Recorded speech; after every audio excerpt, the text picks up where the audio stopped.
sobre a sugestibilidade aumentada, nós estamos falando já do que foi a escola de Nancy, na França. Aqui, duas figuras importantes da história do hipnotismo, Lebel e Bernheim. Então, nós temos o médico Lebel, que utilizava a fixação do olhar, similar à técnica empregada por James Braid, que era associada pela sugestão verbal, assim como Bernheim, que foi um científico sobre a hipnose, que já publicou sobre as aplicações da sugestão em terapia já em 1886. Os dois, na escola de Nancy, eles sugeriam que a aptidão do cérebro de receber ou evocar ideias e a tendência do próprio cérebro em provocar a realização ou transformá-las em atos era o conceito que estava por detrás daquilo que eles observavam nos fenômenos da hipnose. Então, Bernheim, ele afirmou que qualquer fenômeno hipnótico poderia ser produzido pela sugestão em vigília. De alguma maneira, aqui, a gente começa já a perceber um outro conceito que nós vamos ver, que é de Emile Coué, onde ele propõe a ideia da sugestão acordada, ou da sugestão consciente. Então, nós começamos a ver aqui, já na escola de Nancy, uma ideia da hipnose um pouco disso, conceito até do sonambulismo. Então, ele começa a entrar numa linha um pouco mais, aqui associada à sugestibilidade ainda, mas entrando no fenômeno hipnótico, desde do conceito da lei do ideodinamismo. Quem foi Charcot? Jean-Martin Charcot, ele tratava os pacientes, considerando que os pacientes que ele focava eram os pacientes histéricos, porque ele acreditava que a hipnose era uma manifestação histérica.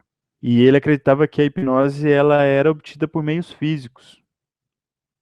E ele não acreditava e não dava valor nenhum ao conceito de sugestão, coisa que a escola de Nancy tinha o seu foco principal, ou seja, a questão da sugestibilidade. Então, para Charcot, ele considerava, dentro da sua teoria, que existiam 3 estágios hipnóticos. O primeiro estágio hipnótico é o da catalepsia, que era produzida pela fixação do olhar, ou seja, na mesma técnica que a maioria dos contemporâneos utilizavam para poder provocar o estado de transe hipnótico da época.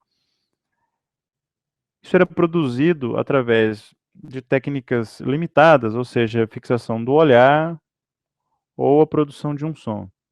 Manter o olhar fixo, firme, e dizer, também num tom firme, durma. Ou seja, a súbita produção de um som de comando e também a ideia do uso da fixação do olhar. Isso provocaria a catalepsia. Também o segundo estágio seria a letargia, que era obtida pelo fechamento dos olhos. E aqui ele diz que poderia haver uma surdez, uma mudez, uma hiperexcitação neuromuscular. E o terceiro estágio seria o sonambulismo, que seria obtido pela pressão ou ficção no alto da cabeça. Então, para ele, existiria alguns pontos associados a esses estágios, nesse caso, no estágio de sonambulismo, era justamente o para obter feitos físicos, que ele chamava.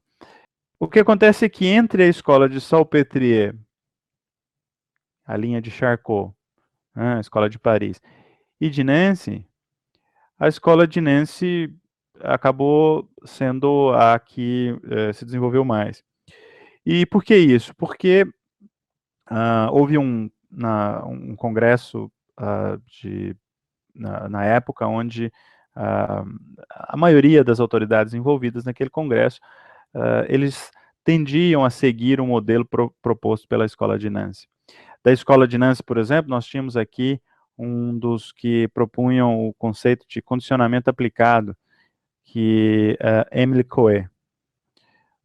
Émile Coué, ele é um francês, farmacêutico, ele introduziu alguns métodos de psicoterapia e cura, onde ele considerava a ideia do autotratamento.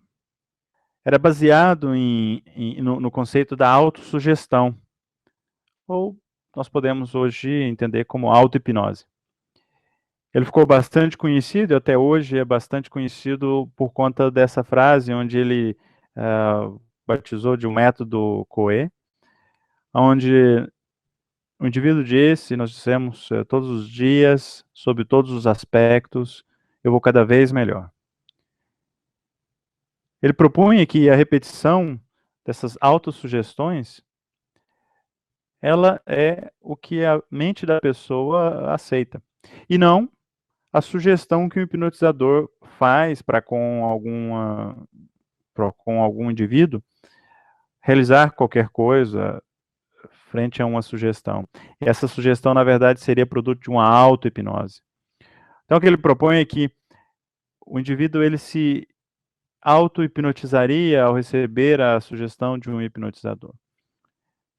A ideia dele é que a autossugestão consciente ela teria uma eficácia altamente terapêutica e que essa seria a base do conceito da sugestão e da hipnose, que toda hipnose, em última instância, seria uma auto-hipnose.